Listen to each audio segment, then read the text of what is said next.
每次见到您都这么开心。对，我就是很开心，有很多原因。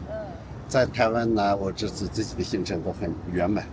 能有机会跟仁波切做访谈，还有参加那个宗师服务法会，再加上看到你的新鲜音乐节非常成功，确实我也蛮开心的所以就是因为这也是一种缘分嘛。一开始到现在，我看到你一直在非常努力做成长，对，也一定程度上是已经成功。我相信，你自己心目当中也许不是只是一个成功的定义，但是已经办得非常成功。所以呢，你为什么一开始想办这个音乐节？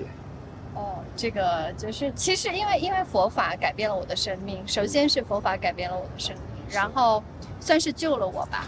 对，然后就是在我人生感到很迷茫、很痛苦，就是可能甚至想要结束生命的时候，我觉得佛法就是给了我方向。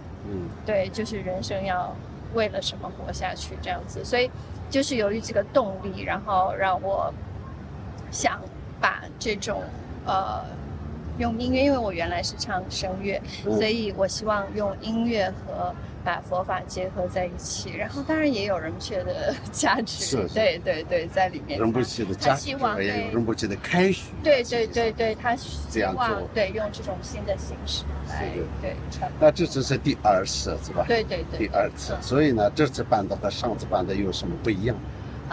其实有挺多不一样的地方。比如说，就是因为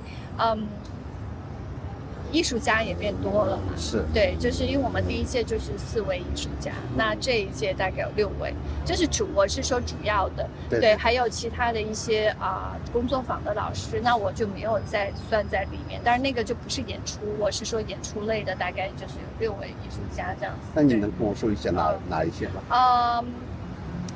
第一天27号就是表演的，就是周毛家，对，然后第2天就是达摩乐队，然后还有赤坂洋乐，日本的一个 B-box 僧人，对，然后Tina， 对，他第1年23天也有来，对，然后也跟您有就是谈话，对，然后还有 Kenny。然后就是药师寺宽邦，对，然后郑德伟，对，就是主要的艺术家。所以主要是来自越南的 Tina 和就是还有这个来自藏地的这个杜茂家之外呢，就是日本的有2个乐队。对，日本有2个不同的，对。那药师帮是我们应该更多人就知道的对，药师寺宽邦，对。还有一个你说的达摩是台湾的吗？对，达摩是台湾达摩乐队，对，他是台湾的，他就是用死亡金属，就是开场的那个用死亡金属的，对，唱。那这次的大众的反馈反应是上次有什么不一样吗？就是整体来讲怎么样？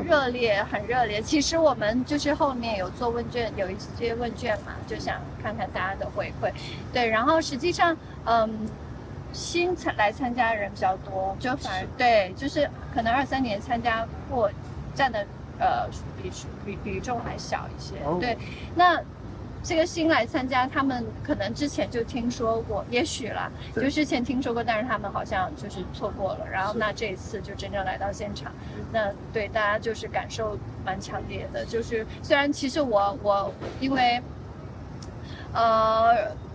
人力没有人力有限，然后反正很多有限吧，就是造成现场就是还是有很多不如意的地方，比如让大家等太久了，然后对，就是比如又请大家出去，然后又进来这样子，但是就是因为我觉得这就是很多条件的限制，不得不这样子，对，就是有一些还是有很多不如意的地方，但是我觉得大家还是能够理解，对，然后那整个活动的品质和内容，对他们都是非常的喜欢和非常对。所以我也看到你的脸书上，你说是这几天你收到非常多的这个感谢啊什么的。对。所以呢，我也看到你对这些就是新兴音乐界的粉丝的这个回复吧。对，其实有一点意想不到，因为有很多感谢是我想不到他会单独来发信息感谢我，就像有很多其实也是朋友，然后平时我们也联系很少。然后呢，就是邀请他来就是参加玩嘛。然后他本身可能跟佛法也没有关系，然后也不是学佛的这样子，对。但是他们来了之后，就感觉到有很强烈的能量，就是让他有那种感动。对，那个不知道他们虽然不知道是因为什么，但是我是知道的，因为他的佛性被点燃了。对，因为我觉得醒醒音乐节的最主要一个目的，应该说唯一的目的，它就是要点燃你内在的佛性。因为我觉得最终他去向何方，他最终就是这一世，也许他不会学佛，我觉得就是种一个种子，但是让他瞬间照亮了他的佛性，让他看到他是有一种可能，就是可以走到对，让他的生活变得对，用接触佛法让他的生活变得对。所以，那这次的整体你自己的角度看，你自己的原来的期待和实际情况平衡的这个角度看的话，你是满意的吗？你会打几分？打几分呢？这好难的。就是对呀，没有那么高，我觉得也就自己可能刚及格吧。如果是你就是的话，那你没有进步空间了嘛？对，但是其实有很多可以进步，真的有很多可以进。其实对于我来说，现场就是我的沙滩城，因为第一天我们有沙滩城嘛。然后我看完之后，我其实看了现场，我自己也很震撼。那是我也是第一次看现场。然后第二天，然后坐在控台那边，然后就是看整个活动的时候，我觉得那个现场就是我自己沙滩城最后就是毁掉的那一瞬间，因为就像毁灭的，对，真的撑住坏空的那个，对，就是他就因为最后是就是在毁掉之前，他是非常完美，他是完美的，对。然后结束一个就是一笔擦掉这样子，真的就是对于我来说，我觉得整个项目就是这样。因为其实如果你就释然了嘛，是不是？不要那么去对，虽然有很多的不完美，还有很多可以进步的空间，但我觉得我已经做了最大的努力，然后已经在每个当下都很认真的在做这部作品，对，所以我觉得就对，就让他去吧 ，Let it go。OK， 你现在还在那个感动的状态了？有一点吧，至少讲起来的时候有。对，激烈的反应。对。其实是我也想，比如说我看到你在那边最后你自己和你的另外一个伙伴一起那个大扫，我先生啊，对啊，对。OK。然后呢，他没有说现身，我也不知道是不是现身。OK，无论如何，我去年在悉尼办了一个联市的这个法会，南克宁国不就邀请他，然后结束的时候呢，最后我自己一个人留下来捡最后的垃圾。因为什么呢？不是说我们有义工都很好，但是呢，我必须自己亲自看，要不然的话呢，这个场地有垃圾的话，到时候会。看守这个他们会扣钱之外，他们会说这个团队不可，就是下次接不到，或者整个他们就是这些佛教团队就是这样，等等有各种，所以呢，我就非常，尤其是在国外办活动和台湾不一样，从头到尾要自己去参与，所以呢，我又特别感触，非常不容易。但是这个是心甘情愿，我也知道这个里面有非常多的你是自己，就是就是很有不容易，但是也非常有成就感的一个事情。我觉得某种程度上，其实主要是大家喜欢，对，所以我就自然就比较满足。要不然我就觉得那么多那么辛苦，就对。还有，我现在想跟你分享2件事情。一个是我前天去台南。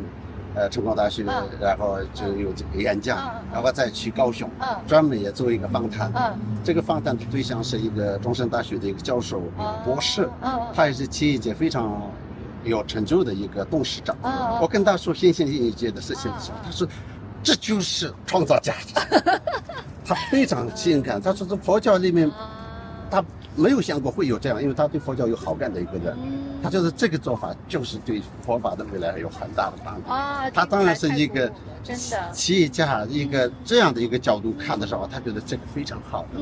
我只是分享的时候，他真的非常有感触的。但是其实是创造价值，因为创造价值是什么呢？对这个来的要学习、愿意参与的人来讲，他就是有价值的东西，他想看到的事情，他才会愿意来。对，要不然的话呢，完全是按传统的话呢，就是对他们来讲的话没有价值了。OK， 没有直接的价值。实际上就是用卖票的这种方式，就是说我们不是要灌输，对，我是要你自己来探索。对，所以就是比较不一样，因为通常我们佛教很多活动就是免费嘛，结缘，但是我们当然也是结缘，但是用卖票这种方式，实际上我是希望他自己是自愿。对，就是他付了这个门票钱，他是自愿来探索，不是说我们要灌输你什么。对。另外一个呢，第二天晚上的时候，我认识了来参加的也有，就是另外一个朋友。然后呢，结果我说，哎呀，这里有正式风法会不错。他今天下午来了。他就非常开心，他是第一次参加这样的一个藏传佛教的活动，不可思议。对。其实这些都是这种 connection， 这种连接，对，就连接了，非常好。那我最后想问的是，你接下来怎么做？第三季什么时候会发生？我最怕问这个问题，我是忠诚的粉丝，一定要问。没有，我真的最近就是真的很怕别人问这个问题，然后我也就是回答不上来，因为你知道，真的累到是。对，现在其实你。就是跟您聊，我还有一点这个激动情绪的波动。其实跟很多人聊这件事情的时候，我就是一个比较放空的状态，我就大家喜欢就好了。对，但是，我就是我也不能保证我就是会办下去，然后也不能说就因为无常嘛。对，但那个可能是，但是本身有远见和你是无常的，这个是两回事。然后就是就是要看缘分哦。对，各方面的条件。对，因缘具足，我觉得因缘具足，它就一定会发生。就是包括诸佛菩萨，也是希望他再继续办下去的话，他肯定就是会给我某些指示嘛。然后可能等我都休息的很好了之后，然后我的心情可能心境就不太一样。我觉得规模上、质量上、内容本身的，真正的一个称得上音乐界的，至少在台湾就是唯一的，我看过的其他地方也没有了。应该是说，我觉得应该是说以佛教为主题。对，佛教为主题。对，以佛教为主题的这种音乐节，应该是全球我觉得是唯一的。